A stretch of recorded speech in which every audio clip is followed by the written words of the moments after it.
অবশেষে আমিও ট্রাই করলাম সেই ভাইরাল অফার ১৬০ টাকা দামের আলু ও গরুর মাংসের কম্বো। আর এত কম দামে গরুর মাংস সত্যিই অবিশ্বাস্য, তাই না? আসলে কি এটা গরুর মাংস না অন্য কিছু? চলো আগে রান্না করি, তারপরে খেয়ে তোমাদের সঙ্গে রিভিউ দেওয়া যাবে আসলে কি এটা গরুর মাংস না অন্য কিছু ছিল। তো এই যে সেই দিন ঘোরার উদ্দেশ্যে গ্রিন সিটিতে গেছিলাম, সেইখানে গিয়ে ফুচকা না পেয়ে ভাপা পিঠা খেয়ে চলে আসলাম না। সেই দিনই আমরা স্বপ্নের মধ্যে একটু ঢো মারছিলাম, মানে আমাদের প্রয়োজনীয় কিছু কেনা লাগবে সেই জন্য ঢুকছিলাম। তারপরে মনে হলো যে আরে ওই ভাইরাল কম্বোটা যদি পাই তাহলে এখান থেকে নিয়ে নেই।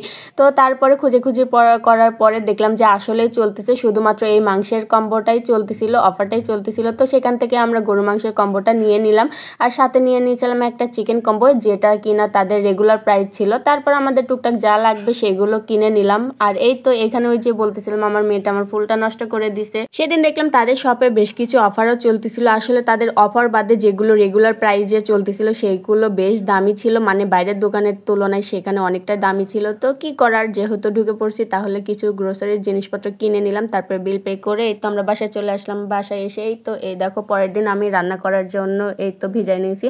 আর এখানে আমি 2 প্যাকেট নিয়েছিলাম, আমি 1 প্যাকেটই নিতে চাইছিলাম, তোমার ভাইয়া বললো যে না তাহলে 2 প্যাকেট নাও। তারপরে এই যে 2টা আলু দেখো 2 প্যাকেটে ছিল, আর মাংস এতটুকু হয়েছে।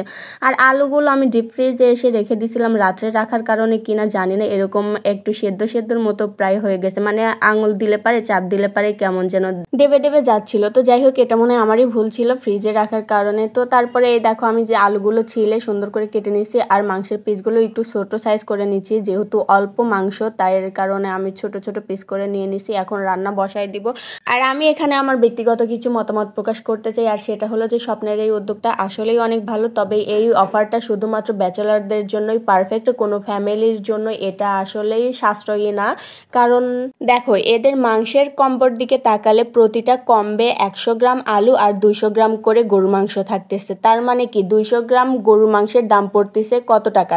160 টাকা। যদি তুমি 2 প্যাকেট নাও তাহলে পারে তোমার 320 টাকা গরু মাংসের পিছনে চলে যাচ্ছে, তাও কি গরু মাংসের ওজন হচ্ছে মাত্র 400 গ্রাম।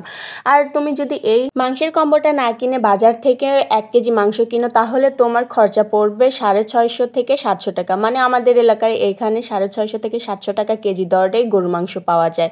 তবে হ্যাঁ এই দিক দিয়ে ভালো হয়েছে যে অল্প টাকায় অল্প গরু মাংস তুমি একবেলার জন্য হলেও খাইতে পারতেছো। এটা ছোট পরিসরের ছোট ফ্যামিলির জন্য বা ব্যাচেলরদের জন্য। তোমার গরু মাংস খাইতে ইচ্ছা করলে পারে তুমি 160 টাকা গরু মাংস কিনতে পারতেছো, কিন্তু যখন তুমি বাজার থেকে 1 কেজি কিনতে যাবে তখন তোমার 650 থেকে 700 টাকা অনায়াসে গুনতে হবে, নইলে তো আর পাওয়া যাবে না এতটুকু। তো সেই হিসেব থেকে মনে করো যে এটা পারফেক্ট আছে, ভালো আছে। ও তাদের আরেকটি হিসাব হলো তারা এই অফারটা চালু করছে শুধুমাত্র গরিব অসহায় ব্যক্তিদের জন্য। কিন্তু এখানে তোমরা বলো তো স্বপ্নের মতো একটা সুপার শপে কোনো গরিব অসহায় ব্যক্তি কোনো কিছু কেনার জন্য যাবে? আমার তো মনে হয় না, কারণ আমরা মধ্যবিত্তরাই ভাই সাহস পাই না যে স্বপ্নে থেকে কোনো কিছু বাজার সদাই করতে যাব। তো তারপরেও যাইতে হয় মাঝে মধ্যে প্রয়োজনের। তো সব দিক দিয়ে বিবেচনা করলে তাদের এই উদ্যোগটা অফারটা মোটামুটি ভালো, কারণ তাদেরও তো আবার সেল করে কিছু সাশ্রয় করতে হবে, তাই না? লাভ করতে হবে, নইলে তো আবার তাদেরও লোকসানে লস। যাই হোক এবার আসি আমার মাংস রান্নায়। মাংস তো রান্না করলাম, টেস্ট কেমন? আসলে বেশি করে এরা মাংস রান্না করলে যতটা সুস্বাদু হয় এখানে অল্প মাংস তো তাই মনে হয় যে অতটা টেস্ট আসে নাই, তবে খারাপ না, মোটামুটি অনেক ভালোই হয়েছিল।